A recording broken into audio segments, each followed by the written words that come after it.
What's up, guys? Noah from Geekweek here. Oh man, where to begin? Let me just tell you, I didn't expect to have this low energy coming into this review in particular. This weekend has just been a bunch of letdowns. It really has. Like, Avengers Endgame did not live up to the hype, and now we have this. I didn't know how I wanted to do this review, but I figured, if you could tell, I wasn't the biggest fan of Season 8, Episode 3 of Game of Thrones, but why don't I just go through the scene breakdown, and then we'll just get into the rest of it from there. So this episode breaks with Sam looking pretty scared for the fight. And it's a good scene because it shows Sam walking through Winterfell, and we get to see everybody else preparing for the battle. And dude, I gotta tell you, when I was watching this at first, I was getting fucking super hyped. Like, there's so many, damn near the whole first 45 minutes of this episode was just build up, and I'm getting like super excited only to be let down. Oh man, but they see their plan going into fruition. Bran goes to the heads of the Godswood with Theon and the rest of the Ironborn. Tyrion grabs some wine, heads down to the crypt. And for some reason, Varys just nobody needed to ask Varys what he was doing. He's like, "Ah, crypt it is. Let me go watch the children down in the crypt." Like, don't know what that was about. But you see Sir Davos manning the wall, and then we get just outside of Winterfell, and we see their whole, pretty much their whole army in its entirety outside. You got, I think it was the Dothraki first. Behind them, it was the Unsullied. And then it was just like everybody else, all our good favorite characters and whatnot. And then we see the return of Melisandre. And you know what? Melisandre gets a bad rap, for... I'm not really condoning killing children here, but Melisandre, she kind of puts in work. She puts in work. Shadow babies, setting swords on fire. I mean, we should really take a second look into her worth, really. Yeah, and actually, I'll come back to Melisandre because it's another thing I didn't really like, but whatever. Melisandre comes up. She confronts the front line of the Dothraki. She asks Jorah to tell them to lift their blades. They do. She says one of her badass spells. Boom, everybody's Azor Ahai. Everybody's blade is on fire, ready to fucking get in. We also see a shot of Jon and Daenerys. They're up on like a cliff, just kind of overlooking everything go down. Because I guess the plan was for them to wait until the Night King was drawn out with his dragon, then use their dragon to dismantle them. 2 dragons versus 1 dragon, good odds. Which makes sense, I get that.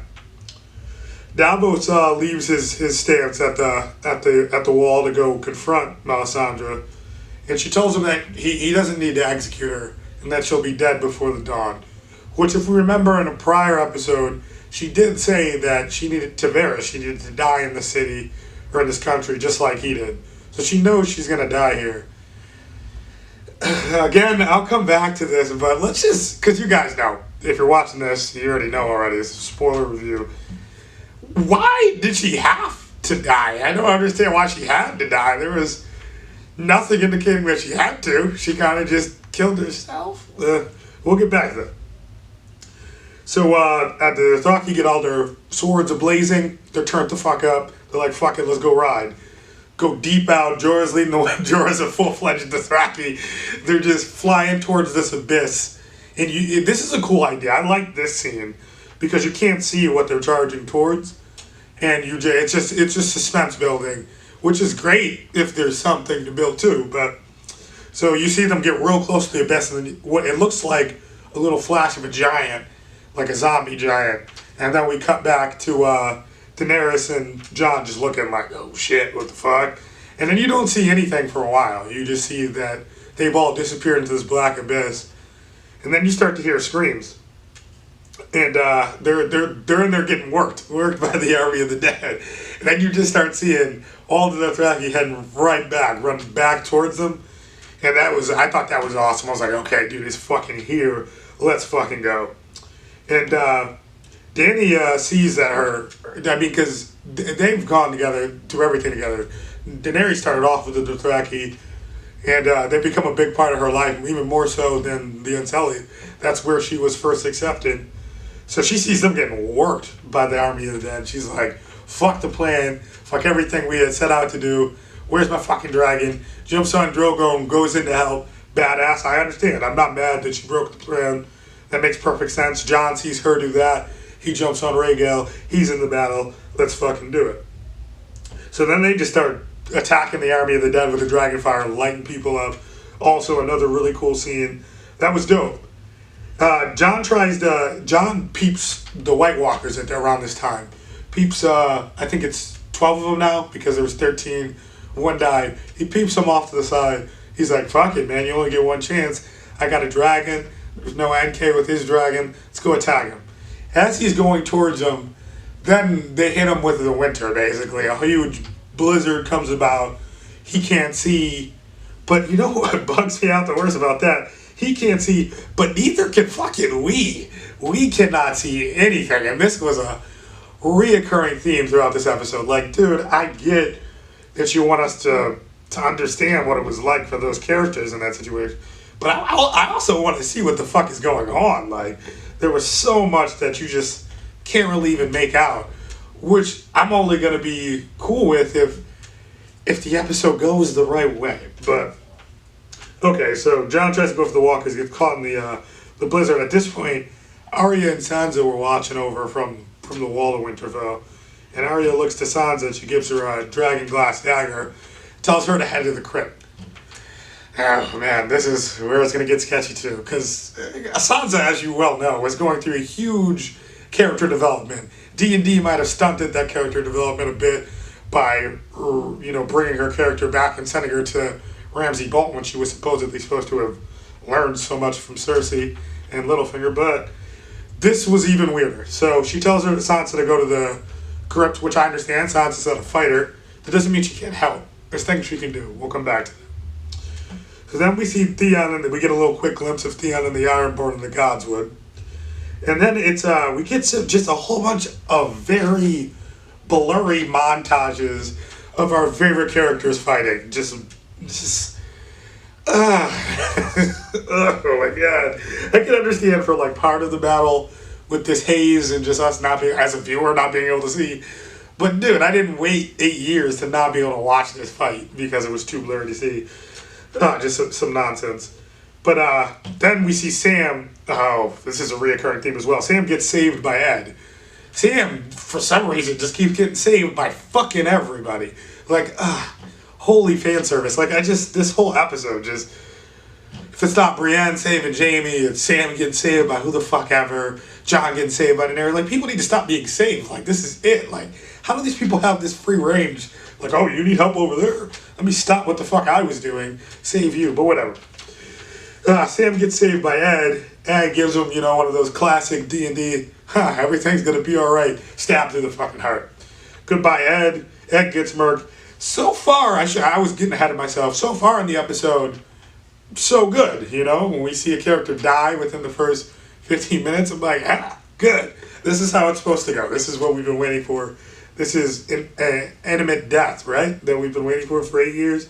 So it shouldn't be as easy as it is. But then Sansa joins in the crypt with all the people who can't fight and says absolutely nothing, which is just so diminishing for her character. Like, this is the point where like she could learn a thing or two from her past experiences and maybe try to, at the very least, try to build the morale of all her terrified people that are in the crypt with her. I mean, she is the Lady of Winterfell. She's supposed to look after everybody. You could at least give them some hope, say something. She kind of just quiets up, sits down. Then we go back to John and Dany in the blizzard. They're both on dragons, and they're just, all you see is the two dragons in the midst of this snow blizzard. Then we see, boof, a little bit of blue flame come up, and as viewers, we know that something's about to happen.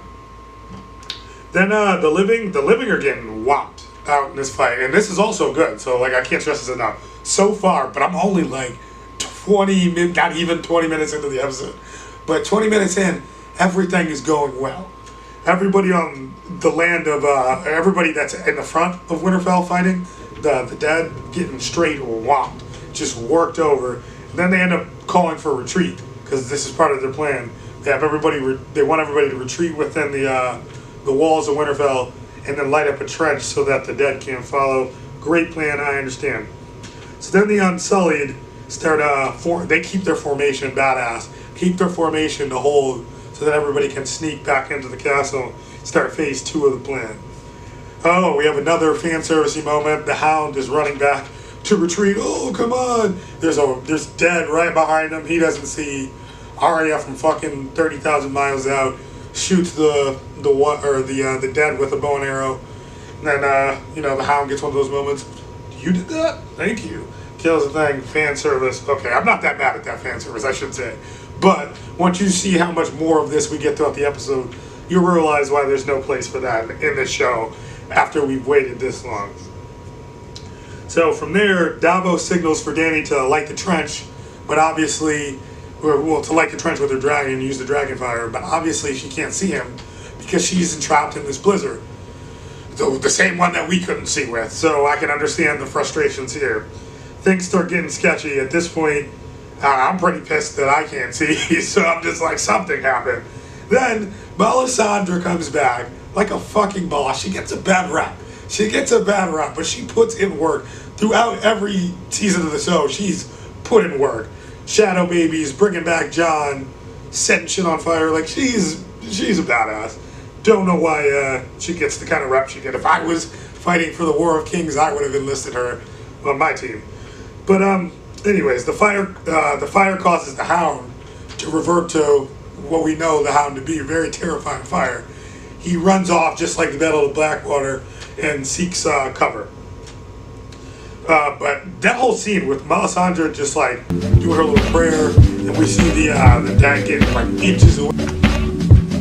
Yeah, sharp like an edge of a samurai sword, the mental blade cut through flesh and bone. Though my mind's at peace, the world out of order, listen then the heat that gets colder. Oh yes, I have to find my path, no less walk on earth, water and fire. The elements compose a magnum, opens my motives of piranhas and amalgam. Steel packed tight in micro, chip on my armor, a sign of all pro. The ultimate reward is diamond out of war that odds with the times and wars with no lords. A freelancer, a battle cry of a heart, make the dove fly and the tear dry. Wonder why lone wolf don't run with the clan, only trust instincts and be one with the plan. Some days, some nights, some live, some die in the way of the samurai. Some fight, some bleed, sun up, sun down, the sun. Yeah, as you can notice, you probably can't see fucking much on this TV, but that's just the fucking episode. They decided to not fucking make it visible to the human eye. I have no idea why. But where do we leave off? So we get back to the crypt, and Tyrion once again making an episode like where there was no episode. Tyrion doing common logical things to make this episode. Tyrion's like, why don't we go up there and help? You know, like, things aren't going so great. We're all probably going to die anyways. Why not die fucking helping? Great point, sir. You probably should. All these people up here dying to save you people. Tyrion's a grown man. Varys is a grown man. Like, y'all two especially need to get up there. Sansa, this is your chance for character redemption, which you had already had. They took away. They're giving it back, and then they just ruin it. Sansa pretty much tells him, no, we can't help. We're all useless. We have no skills. We should sit down here and just be quiet. Like, what the fuck is happening? Like, Sansa, weren't you supposed to be becoming the strong woman? Like, I was broke when I heard that. Like, I thought at the very least, if you remember back during the Battle of the Blackwater, she wasn't doing much, but she was at least singing hymns, like singing little nursery rhymes to build the morale of the other women that were in that room with her. We don't even get that. We just get her, nope, we suck. We should stay down here and just not do anything. Great job, D&D. That was great character work there. I enjoyed that. Like, and then she starts talking to Tyrion about I kind of liked where the conversation was going at first. They're like, maybe he's like, maybe I should have married you. You're yada yada. You're so smart.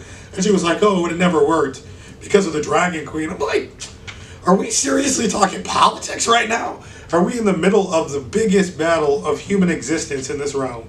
And we're talking politics? Who gives a flying fuck? And at that moment, I knew that they were going to make this battle that we have waited so long for insignificant.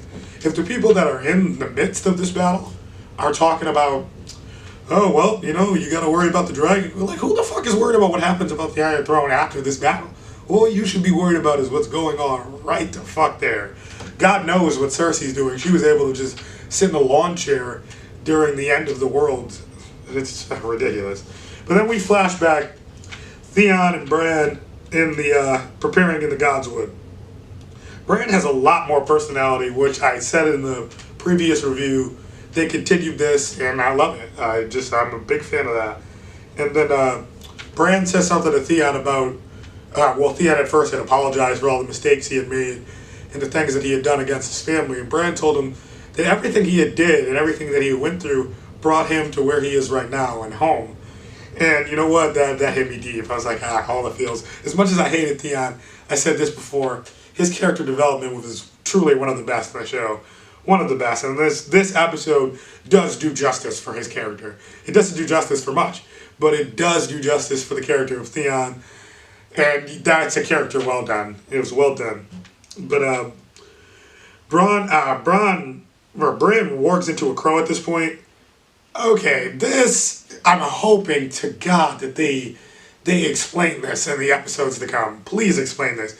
Because this shit don't make no sense. What did he want? First row seats? He just warged into a crow just to watch, essentially? When he could be better wise telling Theon how they could... First of all, he should be telling people how this ends, probably, I would think. But maybe he doesn't have that ability yet, I don't know.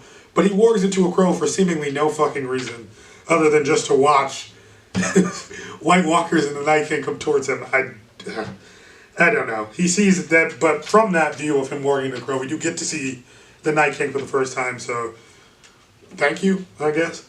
The dead are outside of, we go back to in front of Winterfell, the dead are outside of that trench that they built in fire. And this is a cool scene, because it's much like a scene from a shittier episode, not much shittier, but a shittier episode, Beyond the Wall, where they're all just stopped, and they're looking, and the Hound's throwing rocks at the dead, until eventually one of them takes a step. Then they all take a step, and it's like, oh shit. This was similar. They had a little callback to that.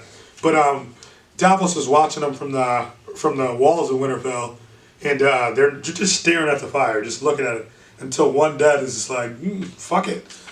Drops in the fire, sacrifices himself. Another one's like, fuck it, sacrifice himself. And then they get a little pile going, and then they're blocking the fire. They got a little passageway. The dead start fucking firing through the passageway. That was dope. And that was cool. So then they start scaling the wall, and they start going crazy. Then we get Jon, Rhaegal versus Night King and Viserion. That battle starts in the blizzard. I'd have more to comment on that battle if I could fucking see it. There wasn't much to see there. You see fire blast. And I don't know, maybe it's just me on this. You can correct me if I'm wrong. I could be out of line here, but did the dragons... Did their battle not look as good as, like, some of the CGI that I've seen previous in Game of Thrones? Maybe that's just me. I just did not think it looked up to par. Maybe I digress on that. That's a story for another time. Then Jaime gets, the dead are scaling the wall, and Jaime's at the top of the wall of Winterfell. Then he gets jumped by a whole bunch of dead people right on cue, gets saved by Brienne. Oh, good lord. Good lord. And this was, like I said before, this is a reoccurring theme. You're in trouble? Forget what I'm doing. Let me save you. Good lord. Right after that, Sam gets saved fucking again. Samwell Tarly, the guy who has zero fighting skills, still survived in this battle of dead people. Interesting. Then Arya is shown catching stray bodies as the Hound hides. Okay, I'm not going to tweak on Arya just yet, because... there's so much. Yes, I am, actually. Yes, I am going to tweak on Arya. She killed, like, fucking... just dropped 10 straight dead people. And the Hound just sitting watching. First of all, Arya trained for, like, a fucking week, okay? In all seriousness. She should not be as good as they made her. I just don't understand. How does getting your ass kicked by the waif make you Batman? It doesn't. But, alright, we'll get back to that. Some nonsense there. Then we move on and we see Brienne. Brienne is yelling, or no, not Brienne. Actually, it was Beric Dondarrion is yelling at the Hound to help. Typical. This is so. right now we're starting to see this is why we didn't get Stoneheart.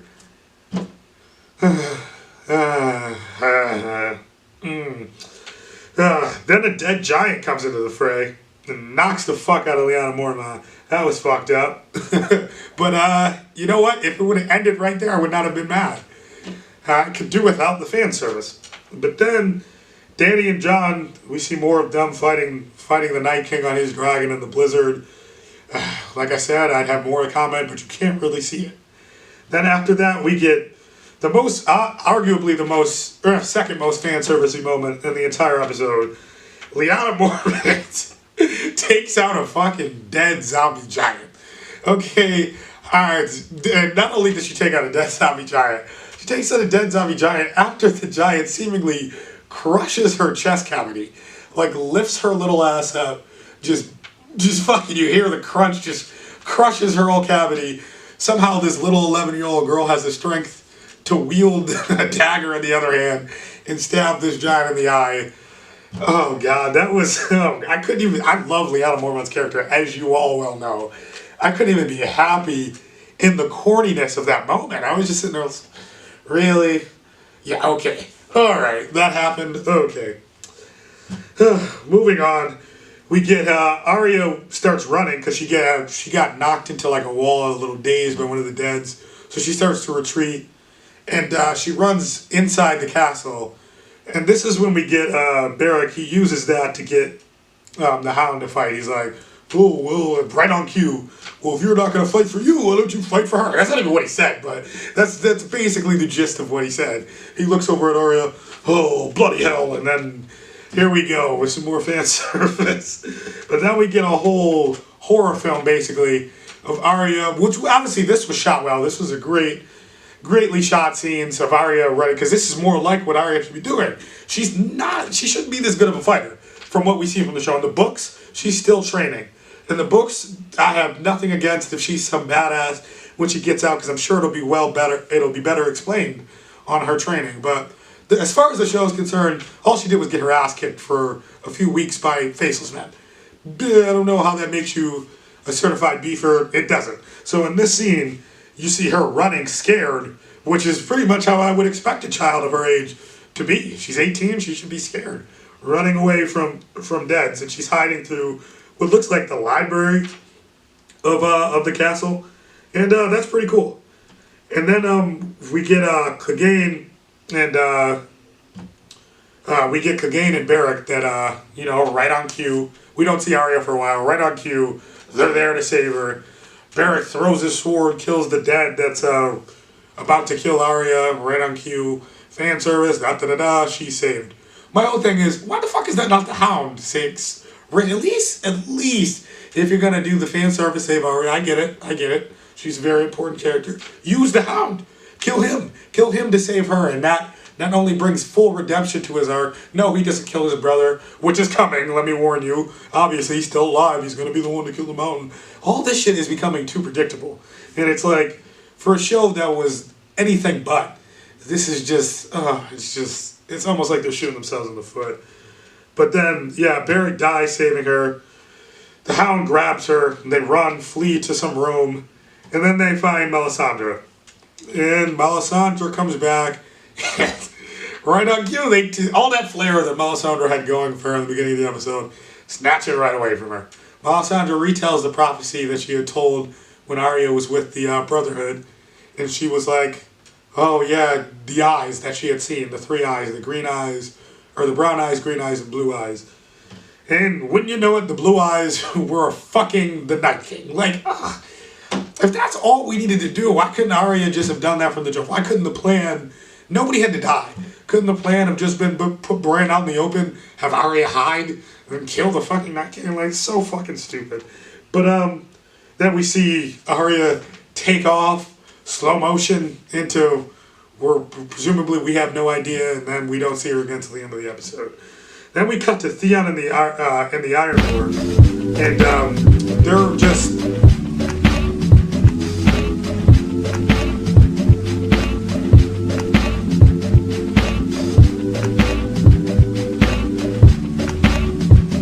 Yeah, sharp like an edge of a samurai sword, the meant to play, cut through flesh.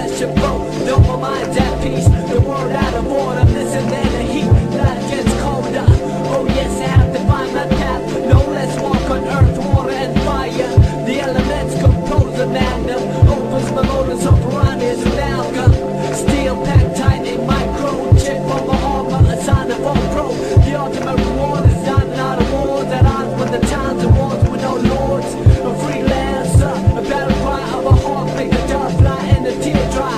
Wonder why lone wolf don't run with the clan, only trust instincts and be one with the plan. Some days, some nights, some... And we're back. Oh, are you guys having some difficulty seeing that screen? Yeah, everybody fucking else. Nobody can see this fucking episode for some reason. But from there we get, like I said, Jon had knocked the Night King off of his dragon. Then Jon takes Rhaegal down to follow him. And this is where, as a viewer of so long, you're just like, this is it, man. This is about to be fucking badass. No, it is not. It is not at all. Jon tries to sneak up on the Night King. The Night King peeps him, as we expect the Night King to. Which, if the Night King can peep Jon damn near tiptoeing towards him, I don't know how the fuck he doesn't hear a screaming girl leaping towards him, but I digress. Then the Night King turns around to see Jon, and then is like, yeah, bitch, you want to come and sneak up on me? Raises everybody that was dead in that vicinity back to life. And that was everybody that was fighting on their side just minutes ago to attack Jon, and he is seemingly fucked. Then, right on cue, you guessed it, saved. He gets saved. Everybody gets saved. Then Daenerys comes through with the dragon, blows fucking the army away that was coming to kill Jon just then. And Jon's like, oh, what about Bran? She's like, go to him. And even then, after that save, I was like, you know what? It's okay, because he's running to the Godswood. We are about to get the showdown we waited for. We aren't. Okay, so then we get a flash from the crypts, because after the Night King had raised his arms, we didn't know the particulars of his powers. Apparently, he could raise any dead motherfucker.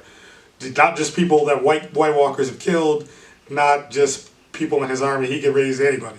So we flash back to the crypt, where seemingly dead Starks are coming out of the walls and murdering the fuck out of people, just fucking catching bodies, which was awesome if, you know, people actually fucking died. Like, okay, how the fuck is everybody that we know as viewers evade these people in the crypt? There's nowhere to go.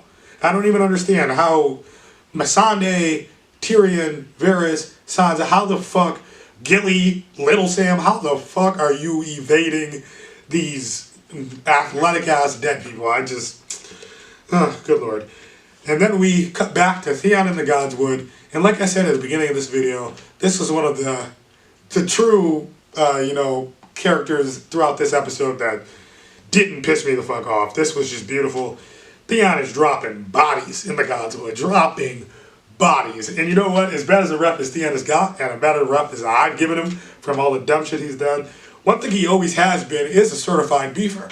Like, if you remember back in the beginning when, I think it was season 1 sometime when Bran was almost killed or kidnapped by Asha, then fucking Theon comes up just piecing people up with the bow and arrow. Theon gets it in the field. He gets it in. But we see him in the Ironborn just dropping bodies. Then we go back to Dany, who's after she saved Jon, sent him after Bran. She gets attacked by dead people, or should I say Drogon gets attacked by the army of the dead, and they start climbing. This might have been the best scene. I don't know. It was as far as comedic relief goes, this should be the extent of it in my mind. But the dead get on Drogon, so Daenerys has no choice but to bail, jumps off Drogon. Then we have a scene of Drogon just like shaking all the dead people off. I was like, I don't know if that was meant to be funny, but that's enough for me in an episode like this of Game of Thrones. Like, I'll be like, Drogon just shakes him off. That's cool beans. But then we get another fan service moment. Daenerys is on the ground. There is like, I don't even know how many, like 50, probably more than that, probably like 100 dead people within 15 yards of her. Running full speed, right on cue. Jorah comes in, Jorah the Andal, saves the day. Like, holy fuck, how many of these can one person have, these last minute saves? In one episode, somebody fucking die. Like, Jesus Christ. I'm sorry for it, but I was that angered watching this episode. Like, it was too much for me. Way too much for me. But Then we get Theon, because everybody else that was with Theon in the Godswood, as far as the Ironborn, died off. Theon fighting like a fucking true G, still alive, still fighting off the whites, or not the whites rather, but the dead. Then he kills all of the dead, and then he looks over and he sees the fucking real gang pull up, all 12 White Walkers and the goddamn Night King, and that shit gets real. And at that point in my mind, because of the way this episode's going, I'm like, oh, Theon's okay. Fucking Jon will make it there in time. But no, they actually did this right. Theon looks at Bran. I think Bran said something along the lines of, "You're a good man." And then Theon goes out like a fucking hero. A hero's ending, stares dead in the face, charges right at it with the spear. I mean, he does get murked almost simultaneously. Like, that king said, "Nah, my nigga," and just stabbed him. But you know what? That's how you go out. Especially, that's how you build a character. That's how you redeem a character. That was everything from Theon throughout this entire series led to that moment, and it was absolutely beautiful. One of the only true beautiful things I can say about this episode. Then we get the nonsense. We do get the nonsense. Bran is seemingly alone. And at this point in my mind, I'm waiting for Jon to come save. Like I said, we don't see Jon do another fucking thing for the rest of this episode. Jon he cannot figure out how to get past a fucking zombie dragon. That's the rest of Jon's final battle in the biggest battle, supposedly, of this entire series. Jon can't get past a fucking dead dragon. Like, what the fuck? And then we get fucking the Night King making his way towards Bran. Bran finally decides to stop viewing the battle through the eyes of a crow. Like, dude, did you get enough first row action? Like, come back to life now. There's somebody about to kill you. And then we get the little what do you want to call this? The music video where it's just music playing, and then we flash back to everybody on the battlements, but nobody's dying. We flash back to everybody on the battlements. I think the only person dying throughout these scenes is Jorah, somebody that we all expected to die. It doesn't make it any less hard, but we knew that was coming. Then, as soon as the goddamn Night King reaches for his fucking hilt, who comes out? Batman. Fucking Arya, somebody who is indestructible after her ass kicking of the waif, flies out of nowhere past 12 fucking White Walkers. Not one White Walker stopped a fucking 18-year-old girl screaming and jumping in the air. She took a fucking Michael Jordan foul line leap to this dude. Like, nobody could have been like, got it. Like, fucking nonsense. Like, oh my god, just absolute fan service at its finest. Fucking the Night King catches Arya in this Undertaker chokehold. Then Arya does her famous drop the dagger, catch it in the sand, diddle-da-doo, stabs him, and that's the end of the fucking war. That is the end of the fucking war. The war that we have waited 8 years to watch ends with some goofy ass gimmick trick. Like, oh my god. And it's not that I'm mad that Arya kills the Night King, because I'm not. Arya can be the one to kill the Night King if it's done right. Like, her training was not properly shown in the show. Nothing was shown that gives me the reason to believe that she could do something like this. She just comes back fucking a beast. And I was like, how? And just the fact that she gets past 12 White Walkers before getting to the Night King. 12 White Walkers. Get the fuck out of here. If that was possible, none of this was needed. None of this plan was needed if that was possible. None of it. Essentially, you could have just built one circle of fire, put Bran in the middle, and just waited for the Night King to come through. Essentially. Or why even have the fire? Fuck it. You could just have Bran off in the front. In the front of the battle, nobody there, everybody else somewhere else. Night King walks off to kill Bran. We'll just have Arya hide in a bush. Arya can do this. She's fine. He won't hear her coming. What the fuck?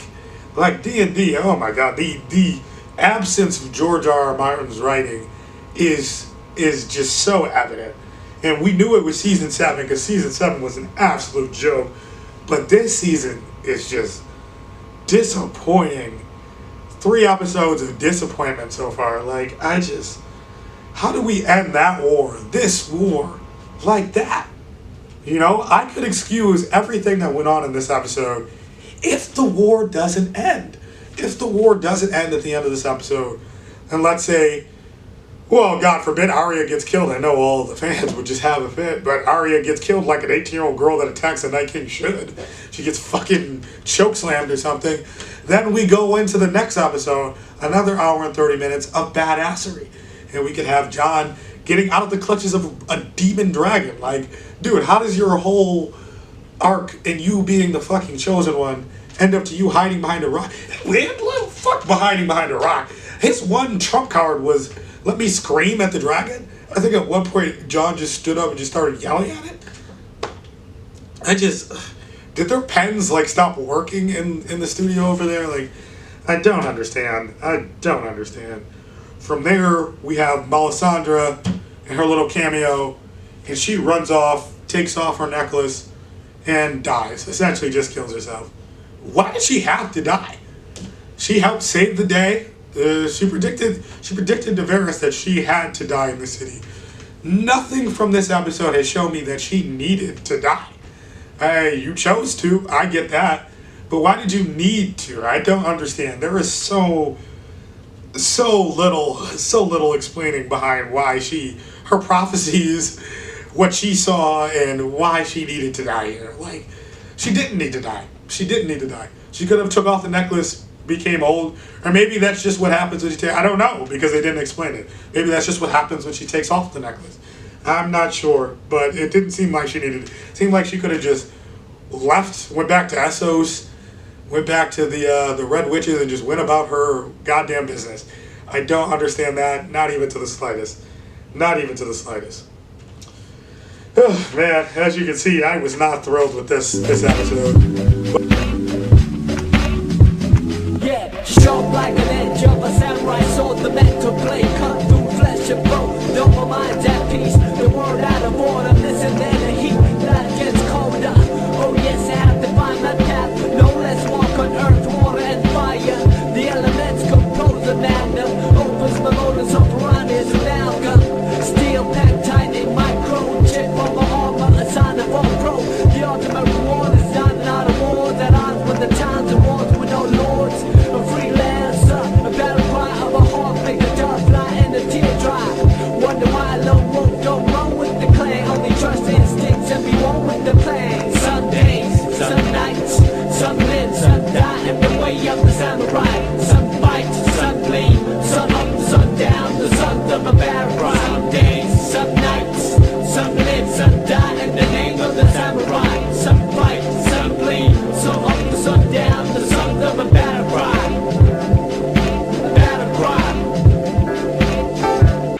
And we're back. Yeah, as you guys can tell, this has been a tough week for fanboys like me. Avengers Endgame didn't live up to the hype, but you know what? It was not this.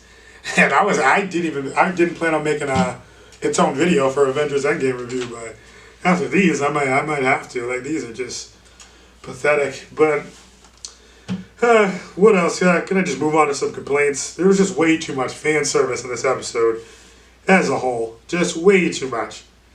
And I don't understand how. Okay, so season 7 was season 7. We know what it was. And do you guys remember the episode Beyond the Wall? Do you remember the criticism that was put out there because of that episode and because of the lack of consequences in that episode? I don't see how, as like a minimum, you kill off everybody from that episode. Like, I just don't understand. And like, Arya kills back to that. Arya, who has 2 weeks of training, getting her ass kicked by the wave. We know she's the last samurai now. But she kills the Night King. We got to learn nothing about the Night King. Absolutely zero. Like, could this band at least say a fucking word?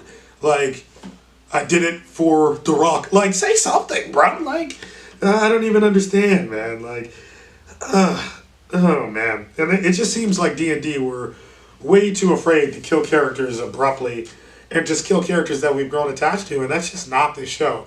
And maybe I'm wrong. Maybe they are ready to kill these characters, but they're waiting for the battle with Cersei to do it, which is absolutely stupid. For this show to build up this war for 8 years that seemingly would affect everybody on the planet, for it to be this simple to end is disappointing, to say the least. And to make Cersei a human, what does Cersei have? The Golden Company, some cell swords, no elephants, a ballista. And she's the big threat of this whole 8-year journey we took, Cersei. Like, good lord. I'm just, as you can tell, I just don't even have the enthusiasm I had last week. But, yeah, next episode's supposed to be another hour and 30 minutes. I am pretty, I don't even know if I'm sure, but I'm hopeful that they'll make up for, the lack of consequences in this episode in the next. But I don't know if it'll mean the same to me in the next, because the next, there shouldn't be as many consequences. This is the war that it should have been like, everybody, their chances should have been so slim. And it just seemed way too easy. Way too easy. All Melisandre had to do was remind Arya of a prophecy that she doesn't even understand, for Arya to go full out Batman and kill this bitch. But I don't know. I think it would have been a lot cooler if the blue eyes were Melisandre's eyes. That would have been cool. Arya kills Melisandre. That would have been like a whole what the fuck moment. That would have been badass. But for us to just lead this whole show up to Cersei is just, you can expect some more fan service for sure. I can expect the Hound is gonna kill the Mountain. Jaime is gonna kill Cersei, because they already gave Arya the Night King, so she's not killing Cersei. Jaime's gonna kill Cersei. Dude, the absence of George R.R. Martin's writing is just so evident, and it hurts. God, I'm hurt. Hopefully next week I have more enthusiasm, and I'm coming to you with an episode that just wasn't a disappointment. But this one was. For me, it was. I don't know. Maybe you guys feel differently. Maybe you don't feel as strongly as I do. Something about fan service to me just rubs me the wrong way, especially when you wait this long for an episode. A little bit is a little bit whatever, but not like this. Not like this. But, get in the comments. Get in the comments. Let me know what you guys think. I'm very, very interested in hearing. It's been sincere. Geekweeks Noah. I'll see you next week, and I'll probably see you this week for the podcast.